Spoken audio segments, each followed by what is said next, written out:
ఇది ఏ సీజన్ చెప్పండి? చింత చిగురు సీజన్. మీకు సమ్మర్ అయిపోతుంటే సమ్మర్ మధ్యలోంచి చింత చిగురు స్టార్ట్ అవుతుంది, వానలు పడేదాకా ఎండ్ అయిపోతుంది. వానలు పడతాం స్టార్ట్ అవుతే కొంచెం ఉంటుంది. అందుకనే నేను ఏం చేస్తానంటే స్టోర్ చేసేసి పెట్టుకుంటాను ఇయర్కి సరిపడా చింత చిగురు. దాదాపు ఇప్పటికే ఎన్ని కిలోలో వాడేసాను. ఇదిగోండి, దీని నిండా ఉండే, ఇంకో డబ్బా నిండా ఉండే. ఈ సీజన్లో 2 అయిపోయినాయి. ఏం లేదు, నలిచి లైట్గా ఇంత చుక్క నూనె వేసి లైట్గా ఫ్రై చేసి పెట్టేస్తాం ఇట్లాగా. ఇదిగోండి, ఇవన్నీ అవే. అండ్ ఇంతకుముందు ఏం చేసేదాన్ని అంటే ఇదిగోండి, ఇది చింత చిగురే, ఇది ఈ ఇయర్ స్టోర్ చేసింది. లాస్ట్ ఇయర్ స్టోర్ చేసింది ఇంకా వాడలేదు. సరే ఫ్రెష్గా ఉంది కదా, ఇది వాడేద్దాం ఫస్ట్ అని ముందు దీంతోనే స్టార్ట్ చేశాను. మీకు అర్థమైపోయింది ఈ పాటికే నేను చింత చిగురుతోనే ఏదో చేయబోతున్నానని. You're right. చింత చిగురు గోంగూర పచ్చడి చేశానండి మొన్న. అసలు అందరూ మామూలుగా తినలేదు అసలు. ఆ రోజు మా బావగారి యానివర్సరీ అనమాట, 2nd యానివర్సరీ. 2 సంవత్సరాలు అయిపోయింది ఆయన కాలం చేసి, 3వ సంవత్సరం వచ్చింది. ఇంకా అందుకని చేస్తున్నారనమాట హైదరాబాద్లో. చేస్తే అక్క పిల్లలు మేము అందరం ఉన్నాము. అక్క చాలా వెరైటీస్ చేసింది. మా పద్మక్కేమో దాని చెయ్యి తీరే గారెలు అది గారెలు చేసింది. నేను ప్రాన్స్ ఫ్రై చేసి చింత చిగురు గోంగూర పచ్చడి చేసి మన సైలాస్ కిచెన్ స్టోర్ నుంచి అల్లం పచ్చడి గారెల్లోకి అది తీసుకెళ్ళాను. మిగతా అన్ని వెరైటీస్ మా అక్క చేసింది. చూపిస్తాను మీకు ఇక్కడ. పెసర పునుగుల కూర, చికెన్ జాయింట్ ఫ్రై, మంచి మినప గారెలు, గోంగూర మటన్, ప్రాన్ ఘీ రోస్ట్, ఇది పప్పు చారు, చింత చిగురు గోంగూర పచ్చడి, పులిహోర, నెయ్యి, పరవాన్నం. అండ్ ఇది వంకాయ కుర్మా కర్రీ, పెరుగు. ఇవన్నీ వెరైటీస్. ఇంక అందరం ఏమో అంటారు కదా, ఒక మనిషి వాళ్ళు చనిపోతారు ఎప్పటికీ 2 అంటారు. అయిపోయింది ఇంకా శకం అన్నట్టు అనుకుంటారు. కానీ మా బావగారు చనిపోయి 2 సంవత్సరాలు అయిపోయినా కానీ అసలు మా అందరికీ ఆయన గురించి మాట్లాడుతుంటే ఇక్కడ ఏదో అడ్డుపడ్డట్టే ఉంటుంది. అసలు ఆ మాటలు అనేవి మామూలుగా రావు. ఇప్పుడు నాకు కళ్ళమ్మ నీళ్ళు తిరుగుతూనే ఉంటాయి.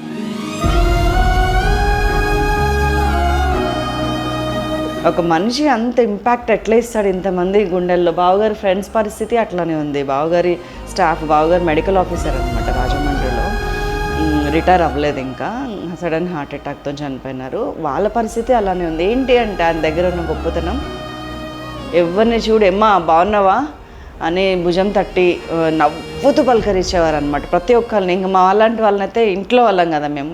నాకైతే మా బావగారు, మా నాన్నగారు తర్వాత నాన్నగారు అంతటి వారు మా బావగారు. నాన్నగారు అన్న కొన్ని విషయాలు చెప్పలేకపోయి అట్లా ఉండేవాళ్ళం. కానీ మా బావగారు ఈజ్ లైక్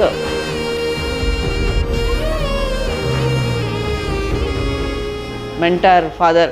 అసలు నేను థ్యాంక్ గాడ్ మా అమ్మ చూడలేకపోయింది, మా అత్తగారు చూడలేకపోయినారు నేను సైలాస్ కిచెన్ స్టార్ట్ చేయటం.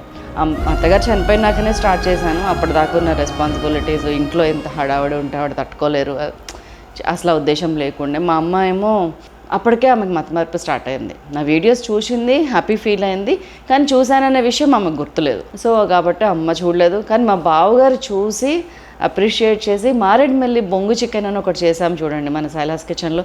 అందులో మా బావగారు ఉన్నారు లాస్ట్కి. ఇంకా నా ఓన్లీ వీడియోలో ఈయన ఉన్నారు అనేది అనమాట. ప్రతి క్షణం వెంటనే ఫోన్ చేశారు, అమ్మ శైలు ఇవాళ నిన్ను వీళ్ళు అడిగారు, గ్రేట్రా నువ్వు అని. బంగారు తల్లి, అమ్మ, అట్లా బిడ్డ అట్లనే పిలిచేవారు నన్ను. సరే సారీ, మళ్ళీ ఎమోషన్లోకి తీసుకెళ్తున్నా, మా ఫ్యామిలీలోకి తీసుకెళ్తున్నా. ఇంతకీ మొన్న యానివర్సరీ చాలా బాగా జరిగింది. ఆ రోజు అమాంగ్ ఆల్ రెసిపీస్ ఈ గోంగూర చింత చిగురు చట్నీ పిచ్చ హైలైట్ అయింది. అది వాళ్ళు మీకు చేసి చూపించబోతున్నాను. మ్యాటర్ అది, దానికి ఇంతసేపు సాగదీసిన. Come on Shailu, coming to mood. Okay, కావాల్సిన ఇంగ్రీడియంట్స్ ఒక్కసారి చూద్దామా. చింత చిగురు, గోంగూర, కొత్తిమీర, కరివేపాకు, పచ్చిమిర్చి, ఎండుమిర్చి, వెల్లుల్లి, ఇంగువ, మినపప్పు, శనగపప్పు, ఆవాలు, జీలకర్ర, పల్లీలు, నువ్వులు అండ్ చింతపండు, ఉప్పు, పసుపు, ఉల్లిగడ్డ, కొద్దిగా ఆయిల్. దట్స్ ఆల్ అండి. సో నేను డైరెక్ట్ స్టవ్ ఆన్ చేసేస్తున్నాను. మనం ఫ్రై చేసుకోవాల్సిన ఏ ప్యాటర్న్లో, ఏ వేలో, ఎంతవరకు అనేది కూడా ఇట్స్ ఎ మ్యాండేటరీ థింగ్ అండి. దీనిలో లైట్గా ఆయిల్ వేసేసుకుంటే వెరీ లిటిల్, ఎందుకంటే చాలాసార్లు ఆయిల్ వేసేది ఉంటుంది గోంగూరకి, చింత చిగురుకి, లాస్ట్కి తాలింపుకి ఫస్ట్ సో కాబట్టి ముందు లైట్గానే వేయించుకుందాం. మేము ఎంత పెద్దవాళ్ళం ఎంత రీసెర్చ్ చేస్తే మీ పిల్లలకి కొత్తగా చేసే వాళ్ళకి ఇంత గైడెన్స్ ఇవ్వగలిగినామండి. నాకైతే లిటరల్గా అమ్మ వంట చేసినప్పుడు ఎప్పుడు పక్కన ఉంచుకొని అటు ఇటు తిప్పుకునేది, నన్ను అది ఇవ్వమ్మా ఇది ఇవ్వమ్మా అని చెప్పేది. కానీ నేను లిటరల్గా ఎప్పుడు పక్కన నుండి ఇది ఇట్లా చేయమ్మా అది అట్లా చేయమ్మా అని చెప్పలే. కానీ నా సబ్ కాన్షియస్లో ఉండిపోయింది.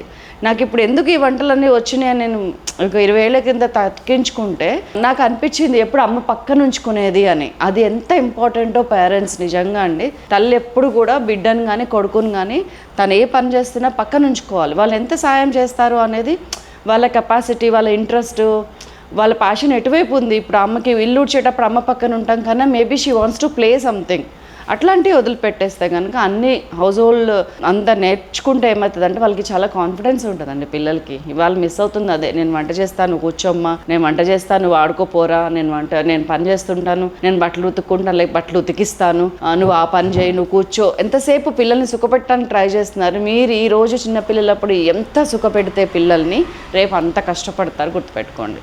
సో తల్లి ఎప్పుడు కూడా, పేరెంట్స్ ఎప్పుడు కూడా పిల్లల్ని కష్టపెట్టేది చిన్నప్పుడు, పెద్దయ్యాక వాళ్ళు సుఖపడాలనే విషయం పిల్లలు గుర్తుపెట్టుకోండి. That's all.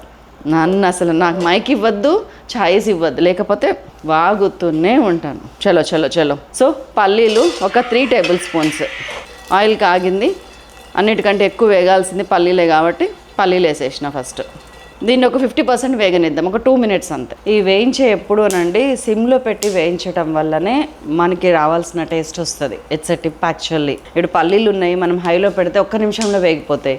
కానీ సిమ్లో పెట్టి వేయించడం వల్ల అదిగోండి ఆ చిటుపట చప్పుడు, ఆ తర్వాత వచ్చే దాని లోపల మొత్తం ఉడికి బయట వేగుతుంది అనమాట స్లోగా. చాలామంది వెనకటికి ఇసుక వేసేసి ఇసుక వేడెక్కిన తర్వాత ఇట్లాంటివన్నీ వేసి వేయించి జల్లేవాళ్ళు. ఇసుక ఏం అంటుకోదు వాటికి, అట్లా ఇంకా బాగుండేది. సరే అవన్నీ అంటే చేయలేం కానీ ఇప్పుడు జాగ్రత్తగా ఉండండి. ఇదిగోండి పల్లీలు సగం పైన వేగిపోయినాయి. ఇప్పుడు వేస్తున్నా నేను ఒక 1.5 teaspoon మినప్పప్పు, 2 teaspoons శనగపప్పు. కాబట్టి ఎప్పుడు ఇట్లా సిమ్లో కొంచెం మహా అయితే ఒక 2 minutes లేట్ అవుద్ది అంతేనండి. టేస్ట్లో 200% డిఫరెన్స్ వస్తుంది. ఇది ప్లాస్టిక్ కాదు, సిలికాన్ స్పాచులా, మంచి బ్రాండెడ్ స్పాచులాస్ వాడటం వల్ల ఫుడ్ గ్రేడ్ ఆమోదించబడిన స్పాచులా ఎలాంటి నష్టం ఉండదు. మనకి చప్పుడు రాకుండా ఉంటుంది, గిన్నెలకి గీతలు పడకుండా ఉంటుంది, పీస్ఫుల్గా వంట చేసుకోవచ్చు అంతే. ఊడ్చి పెట్టేటప్పుడు చాలా యూజ్ అవుతుంది. ఇంకా చూడండి ఆ కమ్మటి వాసన, మినపప్పు వేగుతున్న స్మెల్ వస్తుంది ఇప్పుడు నాకు. వెన్ వీ స్టార్ట్ ఎంజాయింగ్ ఇలాంటి లిటిల్ థింగ్స్, మన లైఫ్లో పెద్ద లాస్ ఏదైతే ఉందో, లేకపోతే పెద్ద ఇది నాకు దక్కలేదు లైఫ్లో అనే ఒక సిచ్యువేషన్, అవి మర్చిపోతాం మనం. అదే కదా కావాలి. దక్కలేనిది ఎట్లాగో వద్దు, ఉన్నది ఎట్లాగో ఎంజాయ్ చేయాలి. So this is the better way. So I request everybody, male female kids పెద్దవాళ్ళు వంట చేయండి. ఎంత బెనిఫిట్స్ అంటే మామూలుగా చెప్పలేను నేను. 1 teaspoon ఆవాలు, 1.5 teaspoon జీలకర్ర అని అయితే మాత్రం చెప్పగలుగుతా. ఏం లేదు, మెల్లగా దాని కెపాసిటీని బట్టి యాడ్ చేసుకుంటూ వెళ్తున్నాను నేను. ఇదిగోండి మెంతులు కూడా అంతే, ఒక 1 teaspoon మెంతులు.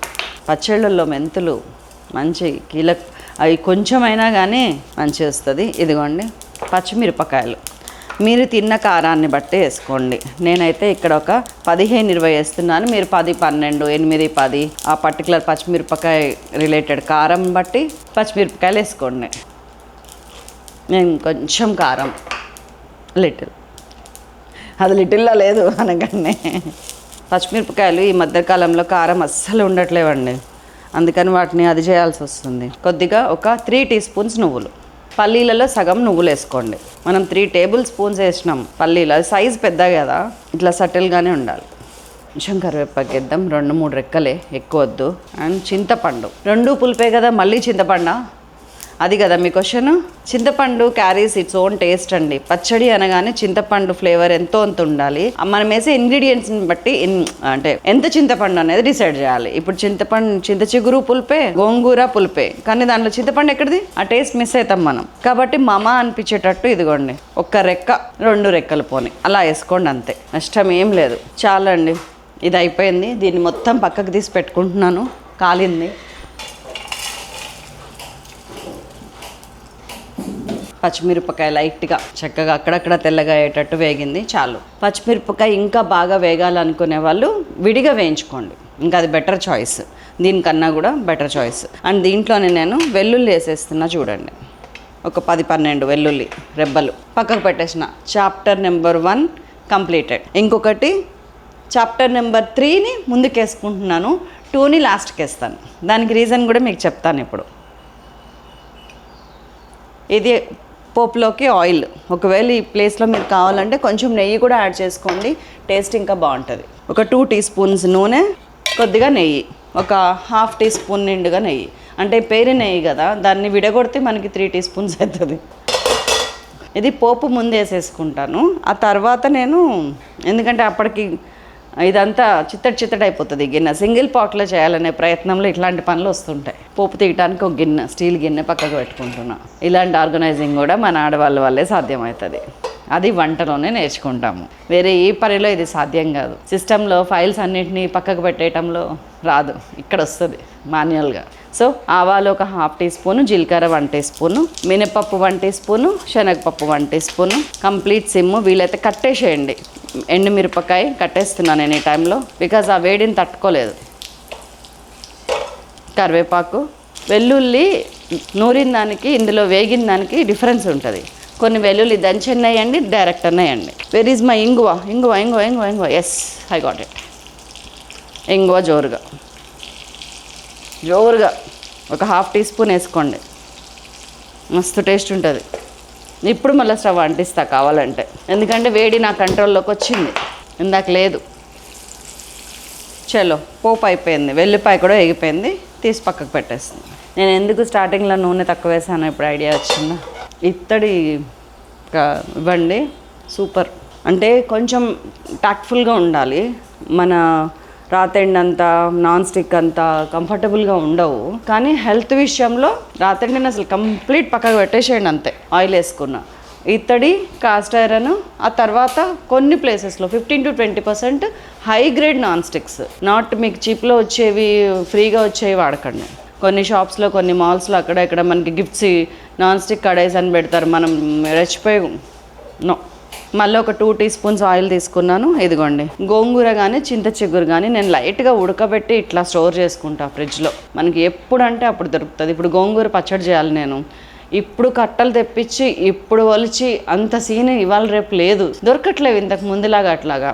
సో మంచి గోంగూర దొరికినప్పుడు 2-3 పెద్ద కట్టలు నేను ఇట్లా వేయించి జస్ట్ మంచిగా కడిగేసి దీంట్లో వేసి లైట్గా ఒలిచి కడిగేసి కడాయిలో ఇంతకంటే తక్కువ నూనె పోసి గోంగూర మొత్తం ఇట్లా మగ్గిచ్చేసి లైట్గా ఉప్పు ఇట్లా చల్లుతా, అంతే, వెరీ లిటిల్ చల్లి ఫ్రిడ్జ్లో పెట్టుకుంటే 3-4 నెలలు ఉంటుంది. కానీ నాకు అన్ని రోజులు ఉండదు, 10 daysలో వాడేస్తాను. గోంగూర అట్లా ఉడకబెట్టిన గోంగూర, ఎంతసేపు ఉడకబెట్టిన గోంగూర? 2-3 నిమిషాలు అంతే.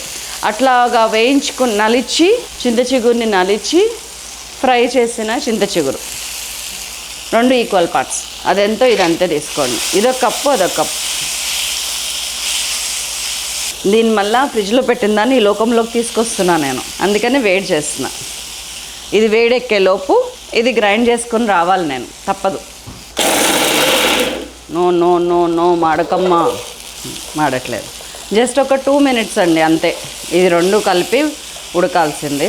ఇట్లా సాఫ్ట్ అయిపోయింది, మళ్ళీ ఫ్రెష్ అయిపోయింది. ఈ టైంలో ఇదిగోండి మనం నూరుకొచ్చిన ముద్ద, ఇది కలిపేస్తున్నా.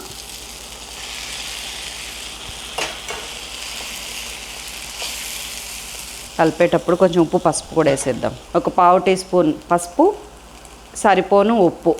ఇక్కడేమో 1 టీ స్పూను వేసుకోండి ఉప్పు. ఇక్కడ మనం తెలివి పెట్టాల్సి ఉంటుంది. మనకి కావాల్సిన కన్సిస్టెన్సీ, పచ్చడి కన్సిస్టెన్సీ ఎంత కావాలి అనే దాన్ని బట్టి వాటర్ పోసుకోవాలి. మీకు నిల్వ ఉండాలి అనుకుంటే కనుక ఇట్లనే తాలింపు వేసి తినేస్తే ఒక 3-4 రోజులు నిల్వ ఉంటుంది. బయట కూడా ఫ్రిడ్జ్లో పెడితే 10 days ఉంటుంది. ఇప్పుడు నేను చేసే ప్రకారం ఫ్రిడ్జ్లో పెడితే ఉంటుంది, 1 రోజు నిల్వ ఉంటుంది బయట పెడితే. ఇప్పుడు నేను చేస్తున్నా అట్లాగా. నేను ఇంకా స్టవ్ కట్టేస్తున్నానండి, అన్నీ కలిపిన తర్వాత స్టవ్ కట్టేస్తున్నా. వాటర్ పోస్తే మాత్రం కొంచెం స్టవ్ ఉంచాలి. ఇది లూజ్గా కూడా చాలా బాగుంటుంది. కొంచెమే, మీరు ఎన్ని నీళ్ళు పోసినా చింత చిగురు పీల్చేసుకుంటుంది, మళ్ళీ గట్టికే వస్తుంది. ఒక అరకప్పు నీళ్ళు పోసాను. మనం గ్రైండ్ చేయకుండానే నలిగిపోయింది చూసారా చింత చిగురు గోంగూర. అలా అక్కడక్కడ గోంగూర ఆకులు, ఆ చింత చిగురు అట్లాగా బరకగా చింత చిగురు తగిలితేనే టేస్ట్. చింత చిగురు ఎలా స్టోర్ చేసుకోవాలని చెప్పి నేను 2-3 వీడియోస్లో పెట్టాను, చూడండి. దొరుకుతుంది మన జూన్ వెళ్ళే వరకు కూడా దొరుకుతుంది. ఈయన చింత చిగురు ఈయన చూసారా, నేను చెప్పాను పీల్ చేసుకుంటుందండి అని. మీరు నమ్మారు, నాకు తెలుసు. కావాలంటే మీకున్న మందిని బట్టి మీరు అకేషన్ని బట్టి ఇంకొంచెం వాటర్ యాడ్ చేసుకోవచ్చు. నాకు ఇలా చాలు, ఈ లూజ్ చాలు నాకు. కట్టేస్తున్నా ఇంకా స్టవ్, కొంచెం చల్లారనిస్తాను ఒక 2 minutes. ఉల్లిగడ్డ కలపాలి. చలో చక్కగా చల్లారిపోయిందండి. అసలు ఇప్పుడు ఈ టేస్టే అలాగే ఉంటుంది. ఇప్పుడు చల్లారిన తర్వాత నేను ఇప్పుడు కలుపుతున్నా. అరే కొత్తిమీర ముందే కాల్చుండే వేడిగా ఉన్నప్పుడు, పర్వాలేదు. కొత్తిమీర, ఇదిగోండి ఉల్లిపాయ, మంచిగా ఎక్కువ కట్ చేసుకున్న ఉల్లిపాయ, సన్నగా కట్ చేసుకున్న ఉల్లిపాయ మీకు ఎంత అవసరమో అంతే వేయండి. అక్కడక్కడ తగలాలా, కొంచెం ఎక్కువ తగలాలా. ఉల్లిగడ్డ కూడా వేసేసినాం. ఇదేనండి మొన్న మా బావగారి యానివర్సరీకి నేను చేసిన, దానికి చాలా ఇష్టం నా వంట అంటే. ఎంత అంటే అంత ఇష్టం. కొన్ని అనేవారు చికెన్ బిర్యానీ సైడ్లో చేస్తే తినాలి, అట్లా కొన్ని అనేవారు. అన్నీ అని చెప్పినా అంటే మా అక్క కోపం వచ్చేస్తుంది. అక్క వంటగది ఎవ్వరికి ఇవ్వదు, నాకు ఇస్తుంది. నేను చేస్తాను అనగానే, అంటే ఎక్స్పెన్సివ్ ఉంటాయి కదండి, మమ్మిడాయలు అవ్వచ్చు, మటన్ 2.5, అందరం కలిసినామంటే ఎక్కువ మటన్ అవ్వచ్చు, చికెన్ అవ్వచ్చు, అన్నీ నాటుకోడి అవ్వచ్చు, ఎక్స్పెన్సివ్ ఉంటాయి, రేర్గా దొరికే ఉంటాయి. అట్లాంటి వాటిని ఎవరికైనా ఇవ్వాలి అంటే అరే అవి వేస్ట్ అయిపోద్దేమో ఆ పర్టికులర్ రెసిపీ అని టెన్షన్ ఉంటుంది. కానీ అక్క నాకు నిర్భ్యంతరంగా ఇచ్చేసేది ఫస్ట్ నుంచి కూడా. బాధపడాల్సిన విషయం ఏంటంటే దానికి నా వంటలు అంత ఇష్టం ఉండవు. కారణం కారం, అస్సలు కారం తినదు అది. నేను కారం బాగా తింటాను. తెలంగాణ సైడ్ ఏంటంటే కొన్ని దోసకాయ, సొరకాయ ఇట్లాంటి పచ్చిగా ఉడికిస్తారు. 95% ఉడికిస్తారు. వాళ్ళకి ఏంటంటే నేను వంట చేసింది 19 ఏళ్ళకే పెళ్లి చేసి పంపించేశారు. వంట చేసింది ఇక్కడ, వంట నేర్చుకుంది ఇక్కడ ఎలా తింటారో అలాగే అలవాటు అవుతుంది కదా నాకు. సో దోసకాయని కొంచెం పూర్తిగా ఇట్లా పేస్ట్ చేయనివ్వరు ఇక్కడ సైడు. సో అది తిని ఎక్కడ నేర్చుకున్నావే వంట, అసలు ఉడికింది ఆ దోసకాయ అనేది. ఇక్కడేమో నా పిల్లలు, మా ఆయన ఏమో అసలు ఎంత బాగుంది శైలా దోసకాయ టమాటా అని తినేవాళ్ళు. నాకు అసలు ఇట్లా పిచ్చి పెట్టేది అనమాట. పైగా దానికి కొత్త యాక్సెప్ట్ చేయడం అంత తెలీదు కాబట్టి నా వంట అంత ఇష్టం ఉండదు మా కమలక్కకి. కొన్ని బాగా చేస్తావులే అంటది. అయిపోయిందండి. మంచిగా ఇట్లా మీతో ముచ్చట పెట్టే నేపథ్యంలో ఇది వేసేసా. దీన్ని ఒక దెబ్బ వేసినట్టు చేసిన. రోట్లో వేస్తే మనం ఇట్లా నూరుతాం చూసారా, అట్లా చేసేసా. నీళ్ళు ఎట్టిపోయినాయండి పచ్చడిలో, దాఖలాలు ఉన్నాయా?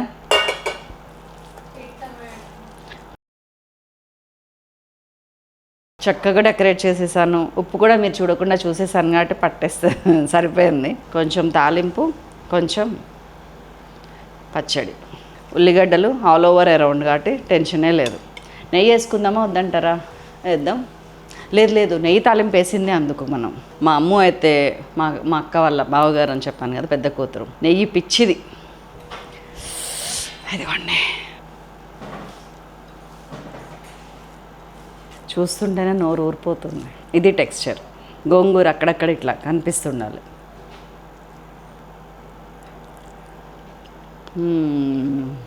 బాబా చల్లారేకేసాం కదా పప్పులు కానీ అన్నీ కరకర అంటున్నాయి. తాలింపు ఉల్లిపాయ కసకస అంటుంది. మనం చింతపండు వేసినా కానీ ఓ పులుపు లేనే లేదు, సరిపోని పులుపు ఉంది. ఈ అన్నం కలపటానికి కానీ తినటానికి కానీ ఒక చేయి సరిపోదండి. 1/2 కిలో రైస్కి మొత్తం వండి అందరికి ముద్దలు పెట్టాలని ఉంది నాకు. అంత టేస్టీగా ఉంది. చేసేయండి మరి. చింత చిగురు బాగా దొరుకుతుంది. అండ్ ఇది పోనీ నేను ఫస్ట్ 5 మందికో 10 మందికో నా దగ్గర ఉన్న స్టాకును చింత చిగురు పంపిద్దామన్నా మీకు కొరియర్లో వచ్చేటప్పటికి సరిపోదు. అది ఎలా ఆలోచిస్తున్నాను నేను. నెక్స్ట్ సీజన్ కల్లా నేను డెఫినెట్గా నేను రెడీ చేసుకుంటానండి. మీకు చింత చిగురు ఎట్లా సప్లై చేయగలను అనేది శైలాస్ కిచెన్ నుంచి. డెఫినెట్గా ఈ సంవత్సరము మన పచ్చడి సేల్స్ కానీ, కారం సేల్స్ కానీ, అన్నిటికంటే పికిల్ ప్రీమిక్స్ అని పెట్టాను, ఇన్స్టెంట్ మిక్స్. ఆ సేల్స్ కానీ అసలు దద్దరిల్లిపించారు. మంచి ఫీడ్బ్యాక్ వచ్చింది, చాలా మంచి ఫీడ్బ్యాక్. ఒక్క బ్యాచ్ 70 కిలోలు, దాదాపు 3000 కిలోల పచ్చడిలో 70 కిలోలు కొంచెం తేడా అనిపించింది. అంటే కొరియర్ దగ్గర 5 రోజులు ఆగిపోయి ఎండకి అట్లా మూటలు కట్టేసి నా దగ్గర కొంచెం ఉప్పు తక్కువ పడేటప్పటికి కొంతమందికి ఒక 20-30 మందికి సఫర్ అయినారు. వాళ్ళకి నేను వెంటనే రీప్లేస్ చేసి రిఫండ్ చేసిన. అదర్ దాన్ దట్ అది ఒక మొత్తం మొహం మీద ఒక పుట్టుమచ్చలాగా అండ్ నాకు చెన్నకోలతో కొట్టినట్టు అనమాట. ఈ విషయాల్లో కూడా నువ్వు జాగ్రత్తగా ఉండు, 5 రోజులు కొరియర్ దగ్గర రాకపోతే అసలు అది తీసుకొచ్చేసుకొని మళ్ళీ వేరేది పంపించు, ఇవన్నీ నాకు చెప్పటం అనమాట దేవుడు అనుకున్నాను. వాళ్ళని రిఫండ్ చేసి రీసెండ్ చేసి ఏదో ఒక తిప్పలు పడ్డాం కొన్ని విషయాల్లో. ఒక 20-30 పార్సిల్స్, మిగతా అన్నీ అసలు మంచి అప్లాస్ వచ్చినాయి. Thank you so much. అసలు ఎక్కడి నుంచి ఎక్కడికి వెళ్తున్నానో నాకు అర్థం లేకుండా అయిపోయింది. పచ్చడి చాలా బాగుంది, మీరు చేసి తీరాల్సిందే. ఉండనా మరి మరొక అద్భుతమైన ఎపిసోడ్తో మళ్ళీ కలుస్తాను. అంతవరకు సెలవు, నమస్తే.